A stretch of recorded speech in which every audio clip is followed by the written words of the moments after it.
All right. Well, Max, guess what? What? We are not here with Sean Lennon, but we are here with another masterpiece. We're not replacing a masterpiece interview with a masterpiece musician with a blobby, monkey Christ, like the photos, the medieval paintings over in Spain. No, we are replacing the masterpiece of Sean Lennon with the masterpiece of philosophy, and that is Aleks Svetski. Aleks, welcome to the show.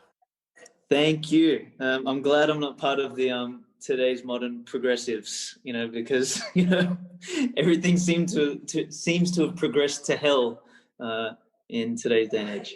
That's what we're saying is it's really fascinating that I found you, we were communicating on Telegram as we were actually, Max and I, recording this first bit of Orange Pill podcast, and we were looking at, these medieval masterpieces turned into, there's Christ, icon of Christ turned into monkey Christ.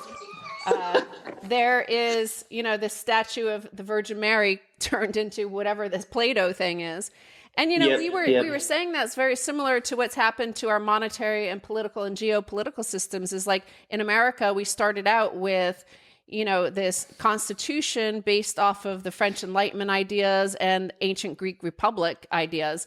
And now, like, as we keep on hiring politicians to fix it and do something and make things better for everybody, it's gotten worse and worse and worse till the point where we end up with something like this. So explain your piece, America is Dead. And I want to say, like, the synchronicity of this is amazing because you start off with this image, how it started, how it's going. And literally that's exactly what we've been covering for this first half, not even knowing that we were going to be speaking to you right now. Yeah, classic. I mean, it was funny when I wrote this article, I was like, I need a headline image. And it just like, I thought, what's iconic for America? And, obviously the Mount Rushmore is.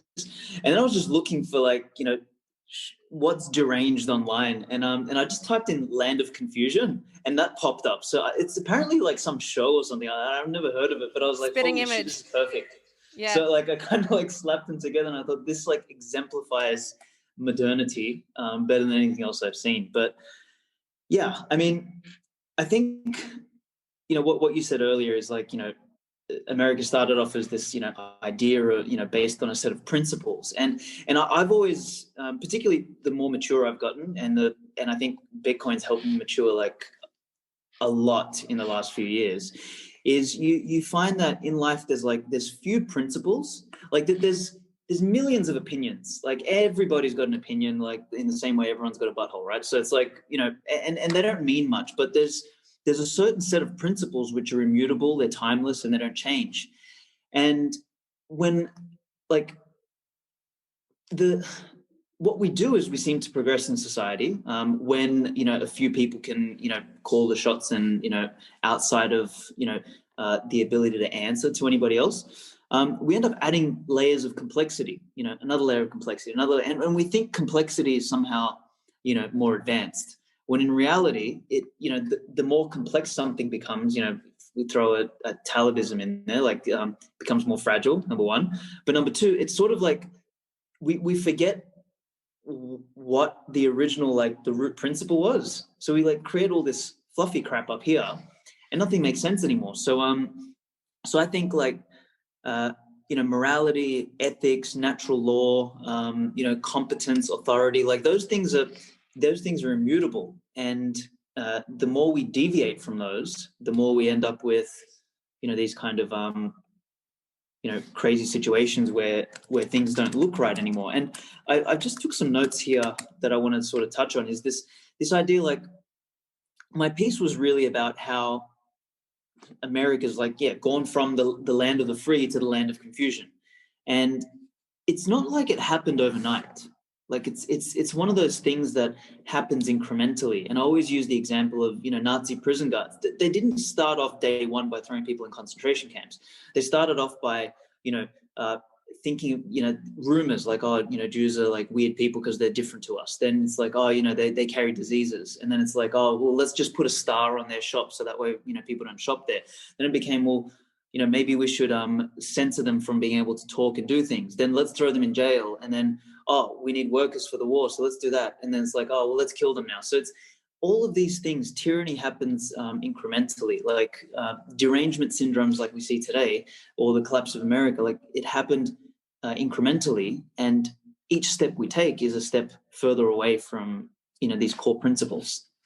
Yeah, I was thinking when you're talking there about, you mentioned Bitcoin and how it's radically different, and of course it being digital and everything before Bitcoin. Or if you think about the United States, I was still around when people used photocopiers and Xerox machines and carbon, what do they call them? The carbon copiers. And, there was a phrase back then, a copy of a copy of a copy. Like, it was like, why can't I read this? It's because it's a copy of a copy of a copy. Right. And this is like the Constitution was iterated, and it was a very nice document. And then it's been all these overrides and executive orders. For example, it's like a copy of a copy of a copy. So you say, well, why is there no justice? Well, because it's a copy of a copy of a copy. Meanwhile, in Bitcoin land, it's digital, it's pristine. It works on first principles, as you've mentioned there, as it pertains to money and store of value, et cetera. And so, I mean, basically, it's the gradual fall into this tyrannical mess is now well underway. Obviously, we're looking at a story here where the troop withdrawal in Syria was false. It was a hoax, and it was the president was unaware that the troops were not withdrawn. He was not told. Right? So that's a copy of a copy of a copy. Well, the Constitution says that, but then we had an executive order, and then we had a caucus, and then we had a sub meeting, and then we had the mainstream media decide. And so now we're at that. I think my question is this. Is it, you mentioned the voyage of what became the concentration camps over many years. Once the die was cast toward the end there was no going back, because the level of atrocities were this violation that, we're not going to go back from that. You have now committed the most heinous, atrocious violations of humanity ever. You're not going to go back from that. In America, have we crossed that Rubicon? Are we now irreparably on the path of decline? Is there any coming back? That's my question. Well, I don't think for the old system. So this is one of the things I think, particularly like people like the Republicans, and because I generally side more with the rational right, call it. Generally speaking, the problem is those, and I don't know if this is a saying or if I'm pulling this out of my butt, but it's like, you can't change the system from within. You need to start fresh, and America was an example of that. Like the John Locke's and the Adam Smiths of the world couldn't change the United Kingdom, the monarchy, from within. So they went to a new land and they started from scratch. So I think, Bitcoin's an opportunity to start from scratch. I don't know if there's like a going back to a constitution, because, like what you're saying about a copy of a copy of a copy, like, is this idea of dilution. And it's funny, I was speaking to Guy yesterday, and I was talking about how, the world's moved from, we've gone on this crazy chase for abundance and consumption, and abundance with complete, disregard to anything else. Now, there's some things, on the planet where abundance is, good, like, air, for example. But, there's particular things that, need to remain scarce, and that they need, it depends on their founding principles. So for example, things like time and energy are scarce. Now, if money is supposed to represent time and energy, that should also be scarce. Now, we've come to vilify scarcity as a bad thing, and we've thrown it out the fucking window. And here we are now with this complete moral relativism where we've diluted all meaning and nothing actually means anything anymore. So, this executive order is now different to this order, to that order. It's a emergency, or it's a, state of panic, or whatever the case is. So there's no foundation. And I think Bitcoin kind of brings us back to this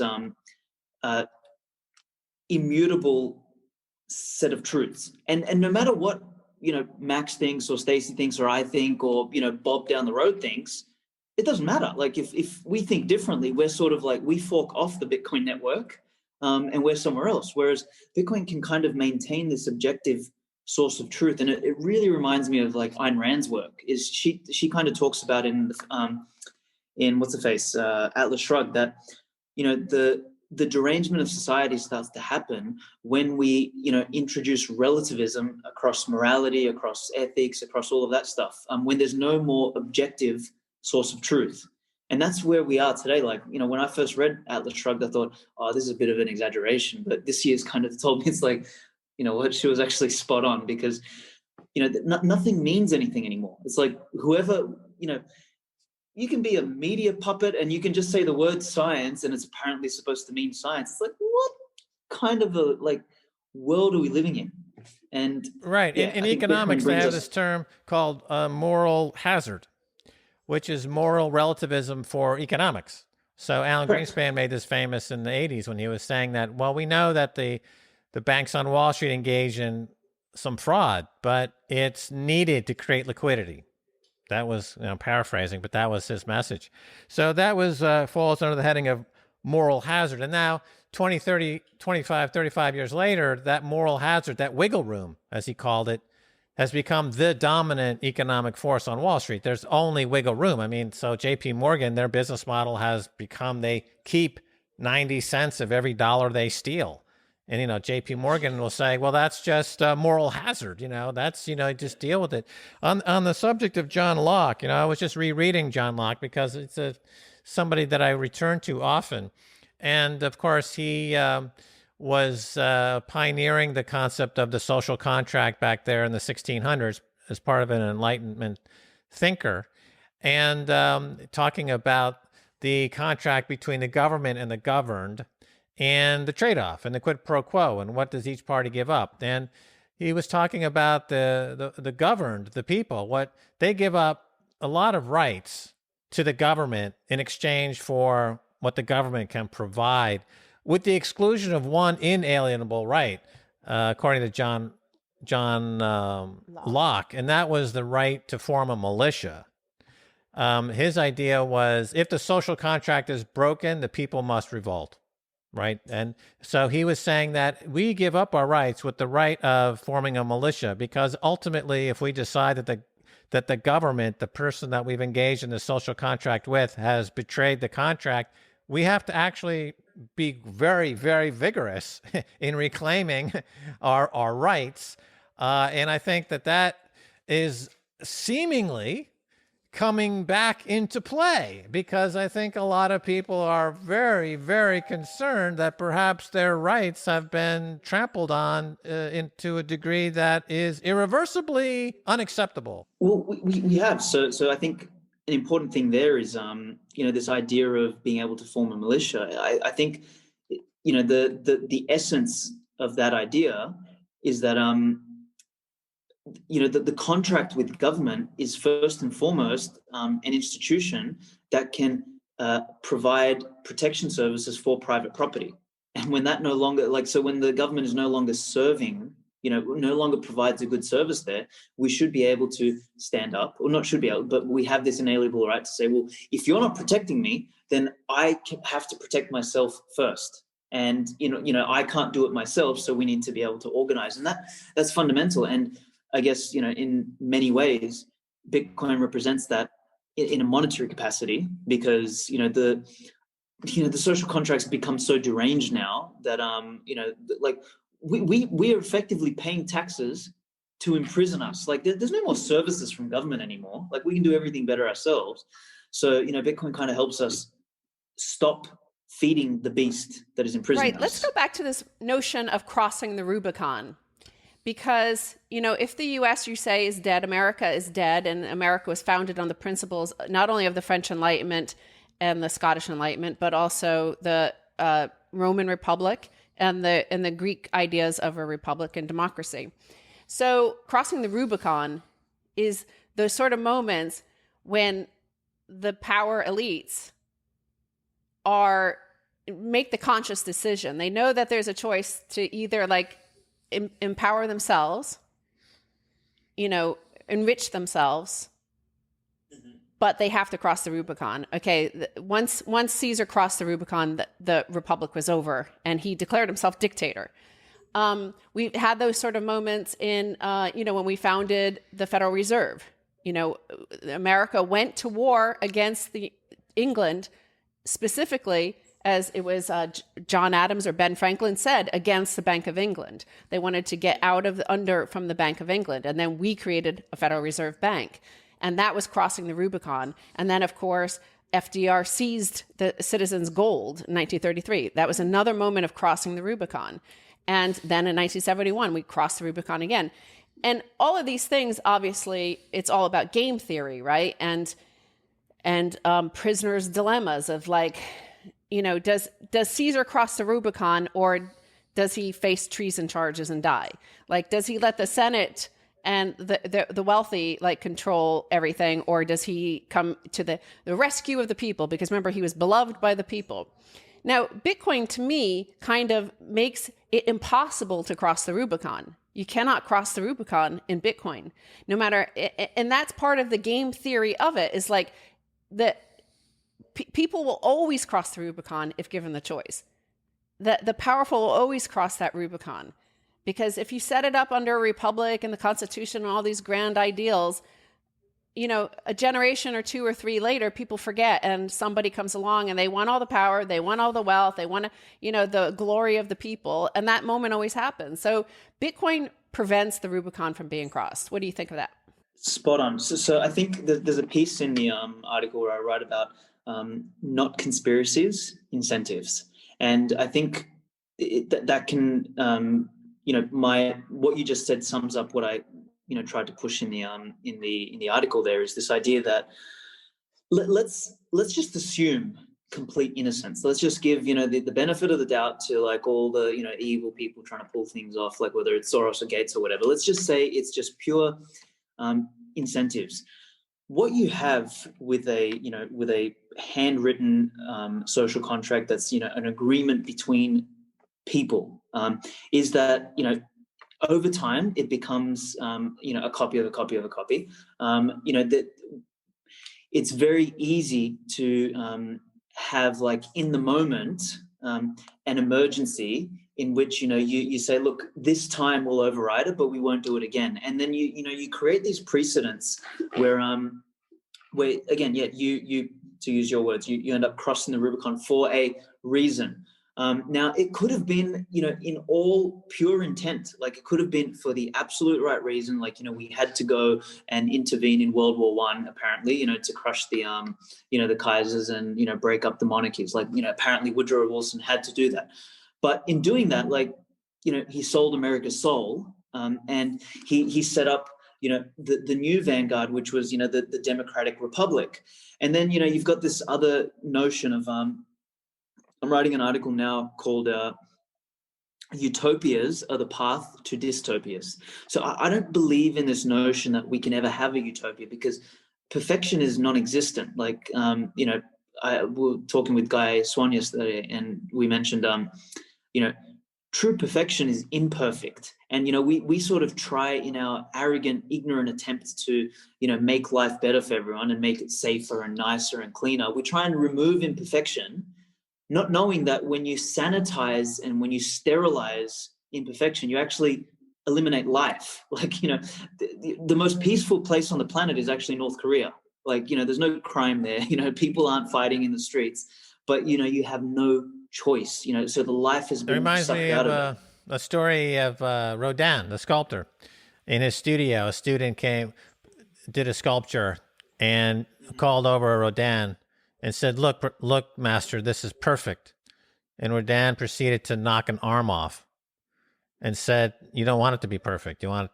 That's not aesthetically pleasing. Something to that effect. So perfection has its own dystopian quality about it. However, on that front, there's something about Bitcoin that feels perfect in a way, in that it has almost perfect qualities as money. We know that there's some pieces of the protocol, like the difficulty adjustment and the halving that comes every 4 years, that keep it on this path, a vector, if you will, that seems to be heading toward a perfect place, like a North Star of the cosmos. And to get back to your word about incentives, if in fact we can have a situation or an economy or a world where the incentives are perfect because of Bitcoin, then would the outcomes be perfect? Well, I don't think it's about perfection. I think it's about natural incentives. So the reason Bitcoin works is because it's natural. Now, like, for example, could we have let's say in a future world where we're on a Bitcoin standard and nobody can, manipulate the money and things like that, will crime and conflict still exist? Yes. We're not talking about removing that, because like there's four fundamental truths in the world and in the universe, which is we live in a world with finite resources. That's a truth. We live in the four dimensions of space and time is also finite. Like, we can't make more of it. Also, the future is uncertain, so that's something we can't escape. And then fourth, you wrap all of those in this truth that we as individuals are all different and value everything subjectively. And subjectively speaking, we're all different. So when you look at those four truths, you can't escape conflict or some sort of fighting or something. The problem arises when we deviate from nature and the game that we choose to play that allows us to sort of cooperate, which is built on this idea of money.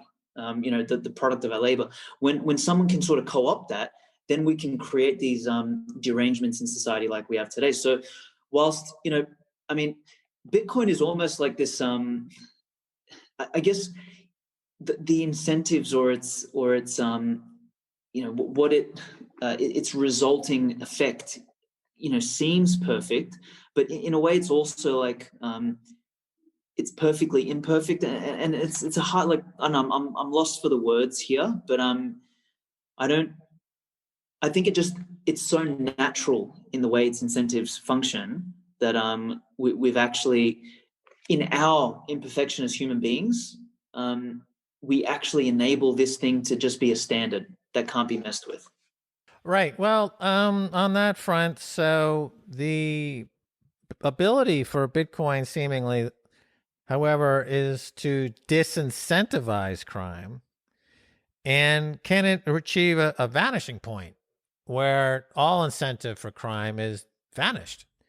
Our friend Knut Svanholm has this great concept that knowing is owning, right? So the differentiation, in other words, private property, sure, is great, but in a Bitcoin world where the incentives skew away from violence and toward cooperation, and it skew away from gaming the system and crime toward a more cooperative environment, and because you're incentivized to do so, because we know from nature that type of cooperation yields incredible, bountiful cornucopia of results, right? We don't have to do jack shit, and we have plenty of energy from the sun, plenty of food from nature. We're the ones that's creating a lot of the scarcity artificially, right?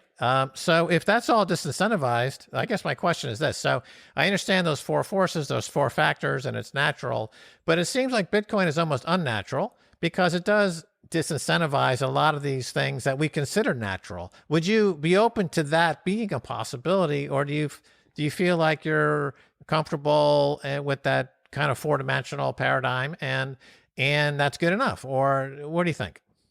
Well, I just think differences will always exist. We're always going to argue. We're always going to fight about something. We're always, I mean, maybe on a long enough time scale, we transcend a lot of these things, and that may be the fact. But, maybe by that stage, we're not Homo sapiens in our current, iteration. Like, maybe we're something else. But like fundamentally speaking,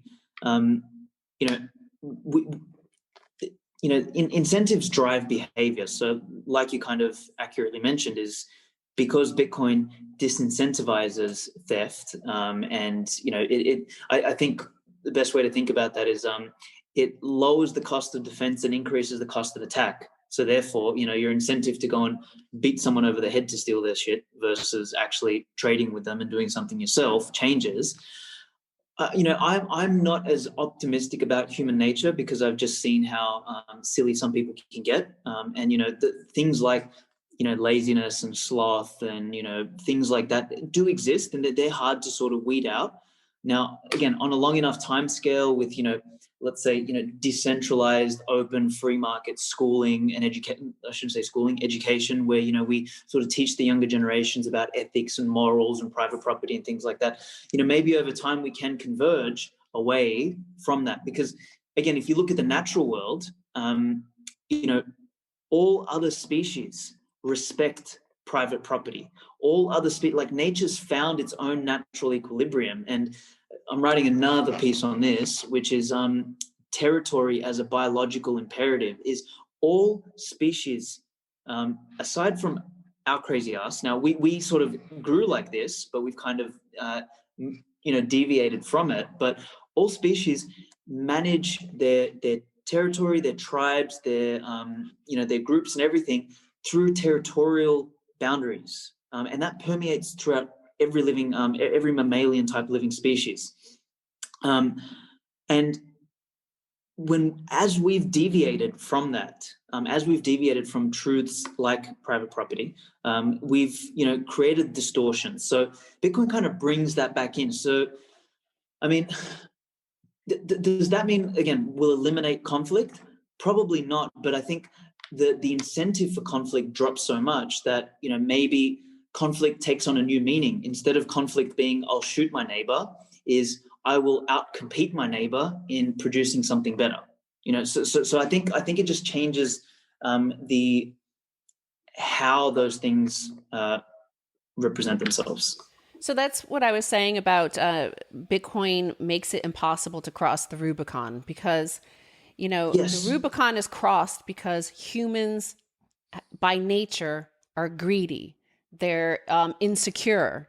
They're selfish. They want to take stuff for free. They want the adulation of the crowds because they are so insecure. So Bitcoin incentivizes, they know that, all these elaborate structures we have, whether it's religion or the court system, to try to repress that. We've spent all our time, if you watched our interview with Nozomi Hayes, who's a liberation theologist, psychologist, she talks about that this is so much of Western society is about repressing the human, the bad side, the negative, the dark, of greed, of selfishness and stuff like that. So the more selfish and greedy you are, look at any of the great moments in Bitcoin history. It is like those forks. It is like when individuals got like hubris and thought they were the empire. They were the democracy. They are the most important person in this history. And here we saw the same thing, these grandiose, powerful billionaire Bitcoiners who were like, we know better than the users. And, they failed. But what happened? Bitcoin, like, boom, that was when it went up to 20,000, because it showed its power, because it took all of that greed, all of that hubris, all of that selfishness, and it grew more powerful. So that's in a way like Max's sort of notion that it's like unnatural, is like that it's almost like this, like, how, like this sort of force out there that we can't really touch, we can't get to, that black stone in in Mecca, it's just like this weird force that is it draws all of our negative qualities, but turns it into a positive. By all of us greedily looking at number go up, we secure the private property of tens of thousands of Bitcoiners around the world. 100%. Like, me, Marty, and Matt were on a podcast, and like, as we were just sort of riffing, I called it the prospering of the commons. So like, every time we've had a commons throughout history, we've had a tragedy of the commons. You know, in our fallibility, we've gone and burnt it up, you know, for everybody, you know, and ended up with nothing. So this is the first time, Bitcoin takes that and transforms it. But I guess, again, it's still predicated on us behaving imperfectly. So it's like, so maybe, I guess, wait a minute. You said it depends on us behaving imperfectly.